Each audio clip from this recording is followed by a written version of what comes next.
네, 지금 보시는 영상 2009년이죠. 김대중 전 대통령의 서거 당시에 북한 조문단이 직접 빈소를 찾는 모습입니다.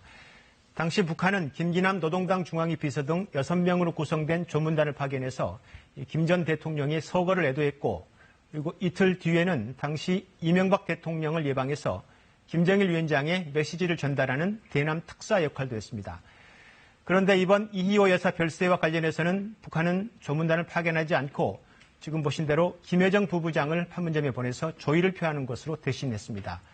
이게 어떤 이유로 이번엔 조문단을 보내지 않은 건지, 그때와 지금은 어떻게 다른지 이효영 기자가 분석했습니다.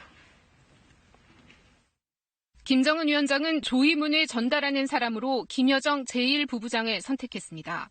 친여동생이자 국정 전반을 보좌하는 사실상 비서실장을 내보내 최대의 예우와 성의를 보였다는 분석이 나오는 대목입니다.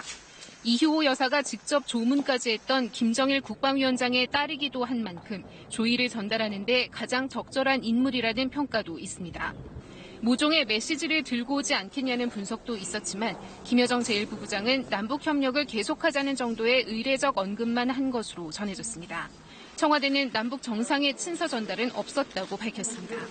오늘은 고인에 대한 남북의 추모와 애도의 말씀에 집중을 했습니다. 북측이 조문단을 파견하지 않은 것은 북미 교착과 남북관계 소강 국면에서 부담을 느꼈기 때문으로 보입니다. 또 북유럽 순방으로 문재인 대통령이 서울을 비웠다는 점도 영향을 미친 것으로 풀이됩니다. 남쪽으로 조문단을 직접 내려보냈을 경우에는 이목이 집중되는 것도 있지만 어떤 정치적 액션으로 오해를 살 수 있는 부분들을 최대한 차단하겠다라는 의도로 볼 수 있을 것 같습니다.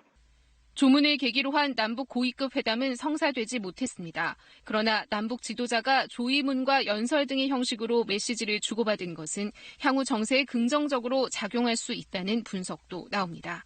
KBS 뉴스 이효영입니다.